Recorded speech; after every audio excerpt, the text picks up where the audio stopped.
Hey guys, welcome to Random Riley. Today is Harry Potter and Neville Longbottom's birthday. This is my cat, Cheddar. She decided that she wants to help us today. Every year on Harry Potter's birthday, I try a new butterbeer recipe. And last year on Harry Potter's birthday, I made a video about stuff that Harry Potter fans think when they read the books. So this year I thought I'd film myself making butterbeer so you can know just if this recipe works. I'm taking this scarf off because I don't want to get sweaty. So let's get started with making this butterbeer. I'm getting this recipe off Pinterest. I'll put a link to this recipe in the description below because I'm not going to follow this recipe because this recipe has you like split things up kind of. I'm not going to do that. I'm going to like add my own little twist to it. What you're going to need for this recipe is 4 12-ounce bottles of cream soda, 2 tablespoons of water, that's where I'm going to get my water, 6 tablespoons of butter, half a teaspoon of cider vinegar, 3/4 cup of heavy whipping cream, but divided, and half a teaspoon of rum extract, or rum if you're an adult. 1 cup of light or dark brown sugar. I'm using dark brown because that's the only thing I got. Alrighty, so the first step is to combine the dark brown sugar and the 2 tablespoons of water and then bring it to a boil. And then you're supposed to use a candy thermometer to make sure that it's like 240 degrees, and then you got other stuff in. Well, I don't have a candy thermometer, so we're just gonna like guess. It'll be fun. Set your stove to medium high. Did I tell you that? Set it to like medium. 2 tablespoons of water. Okay. 2. And brown sugar. Oh, I love putting brown sugar in things. It makes me feel like I'm building a sandcastle. The recipe doesn't say what to stir it with, so I'm going to use a spatula. Yeah. Getting that in there. Stir. Stir. How is this supposed to boil? That's my question. I need a rice bag. Let me know if you understand that reference.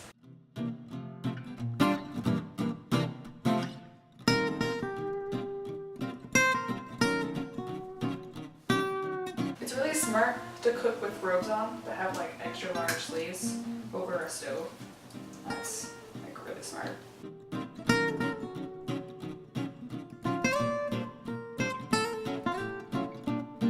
I think this counts as boiling because it kind of is starting to smell a bit like burning, so I'm going to move it. That's how you can tell when it's gently boiling, when it starts to smell a bit like burning sugar. Now you gotta combine your whipping cream or your heavy cream, your vinegar, and your butter. Vinegar. Vinegar. Oh, it smells now. The vinegar ruined everything. Whipping cream. I'm probably supposed to wait longer before pouring this stuff in, by the way. So if you're doing this and you actually have a candy thermometer, please use it. I don't. I only have a turkey thermometer, and I don't think that's what you're supposed to use, so I'm not going to. Gotta add the butter. This looks like when they make like milk chocolate fudge. You ever seen them do that? That's the best. That's just...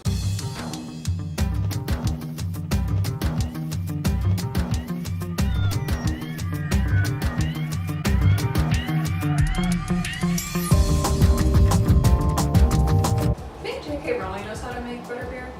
Like, that's my question. If I ever meet her, I'm like, do you have like an actual recipe for butterbeer? Or did you just like think of it? Because it's not a real drink, is it? I don't think it is.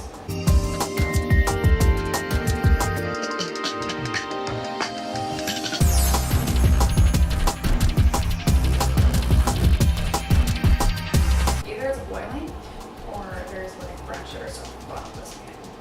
Gosh, this is my ramen pan. I really hope I don't ruin it.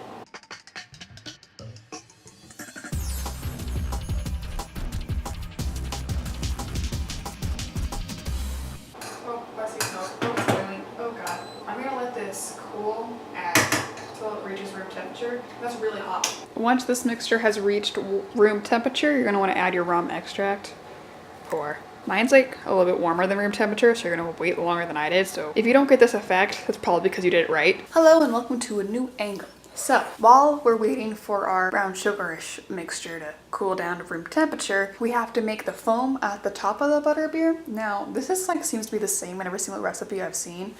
You pretty much just take the remaining heavy whipping cream that you have and you just turn it, you just whip it until it's like not exactly whipped cream, but like froth kind of, and you add a little bit of like whatever butterscotch filling you have.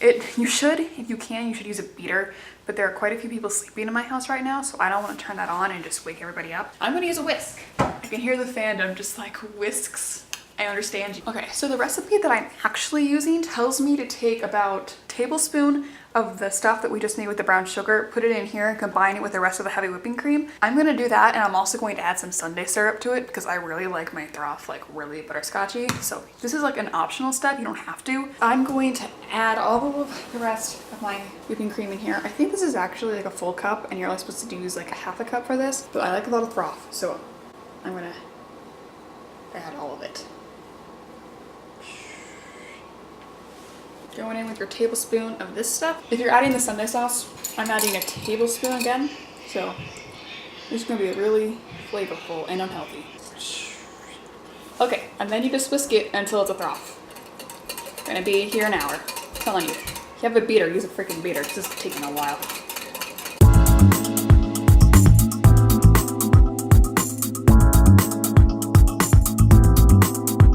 It does taste butterscotchy, but I'm adding more. So I really like the butterscotch flavor in the broth. Aww. I'm trying to follow the instructions. I'm not, but I'm trying. So it's drippy and it's not like falling back into itself, but there's also no peaks yet. It still has definition, but doesn't have peaks. Like if I did this for another 3 or so minutes, it will probably... All right, guys, so here's where I kind of go off of the recipe. The recipe says that you keep the cream soda, the light brown mixture that we made, and the froth separate until you want to drink them. And then the recipe says that you have to divide that into 4 sections, and then you just put a bottle of the cream soda into each of those tall glasses. Riley is not going to do that because Riley doesn't have any tall glasses, and I want to use this cup, which is not a big glass. I got this at Universal Studios. I dropped it, so I broke this corner, but it's fine. What I'm going to do is I'm going to combine the stuff we made and the cream soda into a bigger bowl, and I'm going to put it in the fridge and save it for later, so I can watch it all day during the Harry Potter marathon. And I'm going to keep the froth separate so that whenever I want it, I can just add that on top. And this way I can have as many one of those as I want, and I don't actually need it. Also, if you don't want to make the froth, you can just use Cool Whip and maybe add some butterscotch flavoring to it if you want, or you can just use regular Cool Whip. It doesn't matter. No one will care. So let's go. All right, so I have this container. I'm going to pour all the stuff in here, and then we're going to use that mixture aside. And it's kind of crusty to start for 2 minutes, and it will go back to what it was earlier, so it's fine. All right, so I'm adding the brown sugar mixture in first. I know why they have you add this separately. It's so you can keep it fizzy, but I don't really care about the fizz that much. But if you do, then don't. Just does it taste different? Ooh, it's a nice little reaction we got going there.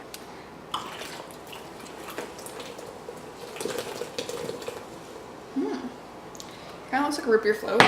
So after each bottle I'm mixing again with my spatula just to combine everything together.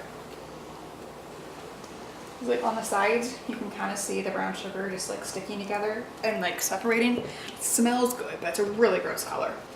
Oh, pour it in there. I don't know what you're talking about. All right, last bottle.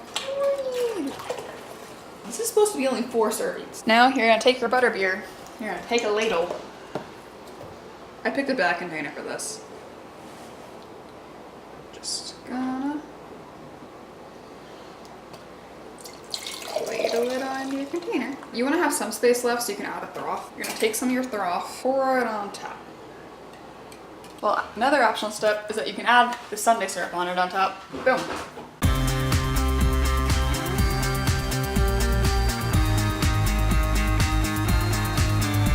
Moment of truth. See if this recipe worked, and if it's better than the last one I tried.